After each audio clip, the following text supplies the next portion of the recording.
E eu recebo muitas críticas por causa disso, porque o pessoal chega pra mim e diz, ah, mas então você está colocando uma linha de corte no teu grupo de louvor. Porque o cara que toca bem, beleza. O cara que toca mal não pode. Só que tem uma diferença muito importante entre o que a Bíblia diz sobre capacitação e o que o nosso conceito secular diz sobre capacitação. E a diferença é entre perfeccionismo e excelência. Perfeccionismo é um conceito secular e eficiente. Se o cara vai te contratar para um negócio, você tem que saber fazer o negócio, né? Você vai fazer o teste para Belas Artes aqui em Curitiba, tem 12 vagas e tem uma linha de corte. Se só passam 5, só passam 5. Isso é perfeccionismo.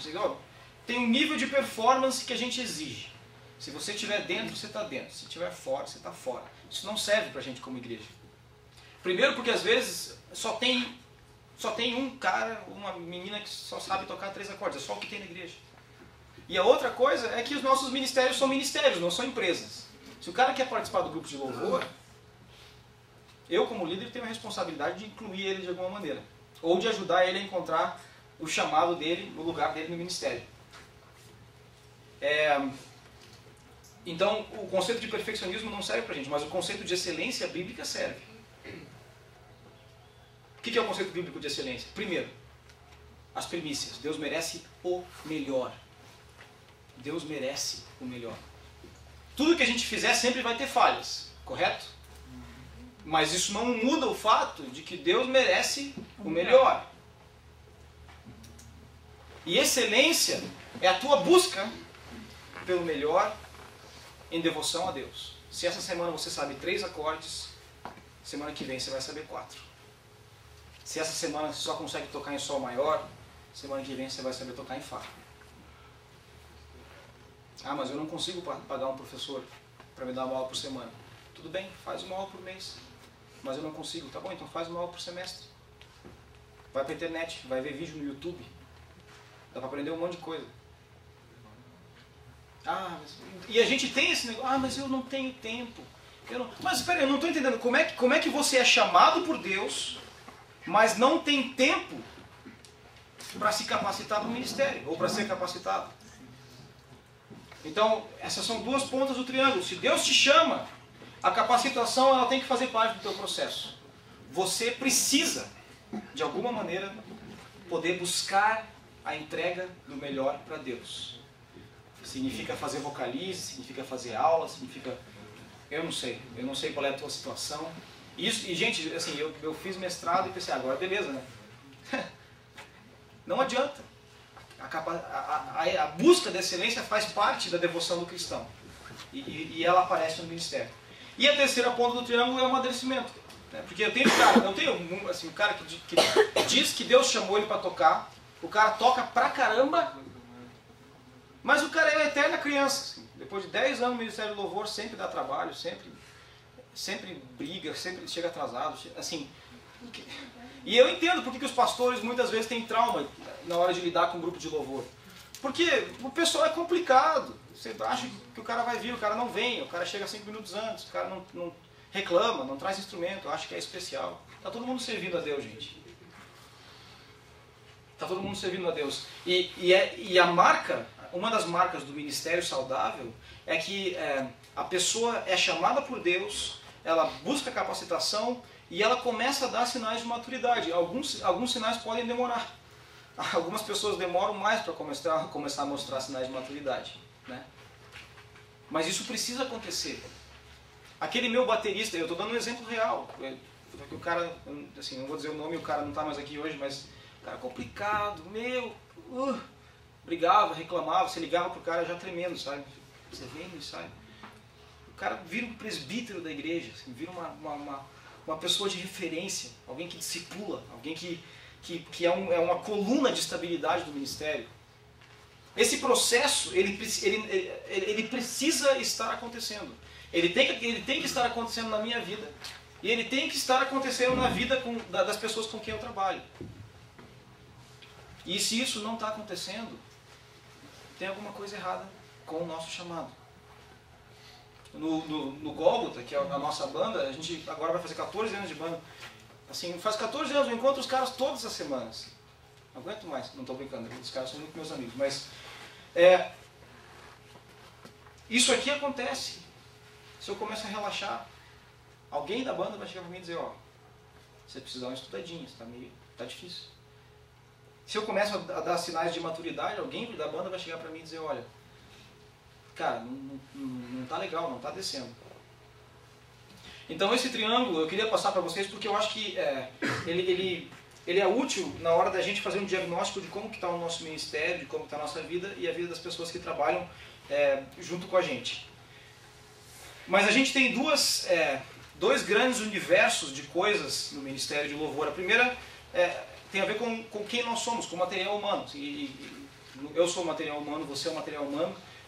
Nós somos as pessoas que Deus chama a trabalhar, que Deus capacita, e nós amadurecemos no ministério. A gente amadurece na medida que a gente serve. Mas tem um outro grupo de coisas que não é um grupo tão mutável ou tão subjetivo quanto esse, que é o grupo das verdades bíblicas, conforme elas se traduzem no nosso ministério. E aqui, isso é a segunda parte da nossa primeira fala de hoje. Como que a gente pode encontrar respostas na Bíblia? Ou quais são algumas das passagens, algumas das coisas que a gente encontra na Bíblia que podem nos ajudar a lidar com as situações do nosso ministério, que podem nos ajudar a crescer no ministério e dar para o nosso ministério um bom embasamento bíblico. Quando o ministério tem um bom embasamento bíblico, isso aparece no serviço, né? No serviço à igreja.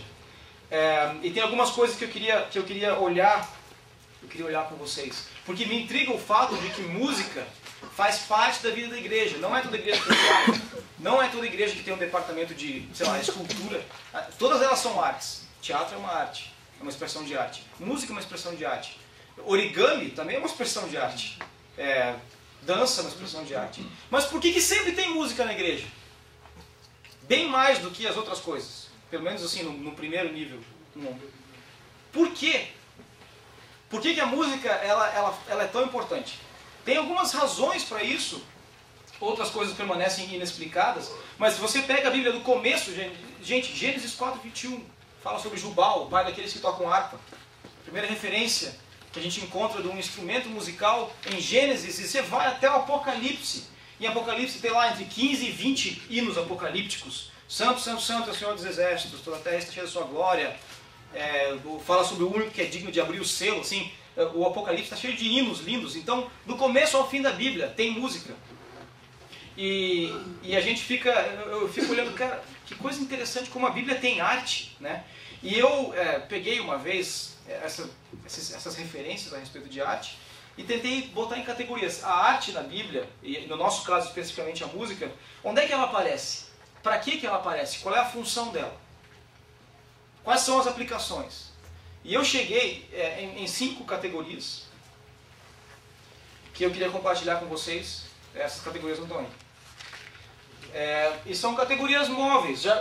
Acho que antigamente, no começo do meu módulo aqui na FATEV, eu tinha 4 categorias. E com a graciosa ajuda dos alunos, a gente foi ampliando.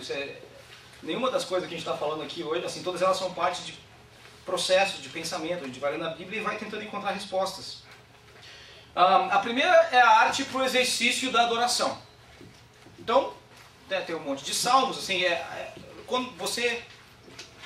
A gente vai falar um pouquinho mais daqui a pouco sobre o que é louvor e o que é adoração, mas você quer adorar a Deus, e isso se torna um hino. Você quer adorar a Deus, e isso se torna uma poesia. Essa expressão assim, de adoração que cristaliza numa canção. A gente vê isso bastante, por exemplo, Miriam, a irmã de Moisés, quando assim, tem uma situação no Antigo Testamento em que eles atravessam o Mar Vermelho e ela quer muito louvar a Deus, ela pega um tamborim e dá-lhe. Daqui a pouco estão todas as mulheres dançando. Isso Deus nos livrou, cara, vamos cantar, sabe? Todas as facetas, os aspectos da adoração, a gratidão a Deus, a contemplação de quem Deus é, a confissão, o arrependimento, assim, essas diferentes facetas da nossa vida de fé, elas se cristalizam num negócio assim, que explode. Você tem que adorar a Deus e isso vira uma música, sei lá. Então, isso aparece na Bíblia em vários lugares. Às vezes a arte também é usada como um instrumento profético, como um instrumento profético no sentido... Eu vou dar alguns exemplos para vocês, ficar um pouco mais fácil. Tem situações no Antigo Testamento, eu acho que é Elias, em que ele é chamado para profetizar na corte e ele diz, olha, então traz aí alguém que toque para eu poder profetizar. Ou, por exemplo, quando Samuel chama Saul para ser o primeiro rei de Israel, ele unge Saul, e daí Saul diz, tá, e agora o que eu faço, né? Tipo, você derramou esse óleo em mim, e aí? E daí ele diz, olha, você vai seguir por esse caminho, eu quero que você suba um monte lá, e eu quero que você desça. Quando você estiver descendo, você vai encontrar um grupo de profetas, cantando e tocando. E daí você vai receber o Espírito Santo, para poder ser rei de Israel. E ele faz isso, e ele sobe no morro, ele começa a descer o morro, e quando ele está descendo, ele encontra um grupo de profetas tocando e cantando, e naquele momento o Espírito toca ele para ser rei, e ele dá meia volta e sobe de novo no morro com os profetas.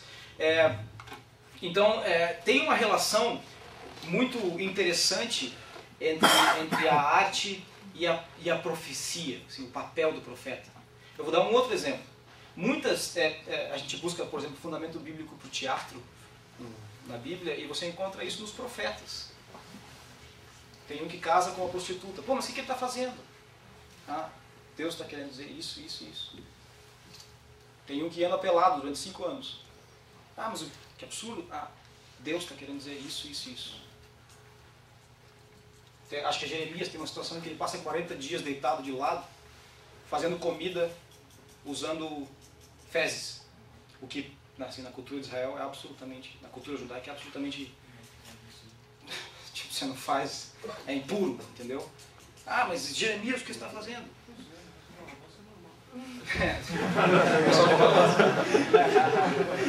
Só para nós que é normal isso. É teatro, é dramaturgia, você monta um exemplo de uma coisa que Deus está querendo dizer. Então a arte como adoração, a arte por exercício de adoração, e a arte como instrumento profético. Terceira categoria é a arte para a batalha espiritual. Os exemplos são vários.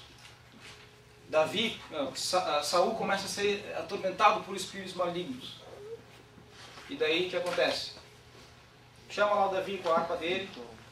Estavam buscando alguém que tocasse bem. É interessante que a Bíblia fala isso. Vamos buscar alguém que toque bem. Daí Davi vem, quando ele toca, a Bíblia diz que os espíritos deixavam de afligir Saul. Eu preferia não ser músico na Israel do Antigo Testamento, porque, tá bom, vamos pra batalha, vamos batalhar, sei lá, os filisteus. Quem que vai na frente? Cara, é uma brincadeira, né? Tipo, eu com o violãozinho. E atrás de mim a galera com as armas, assim, você fica...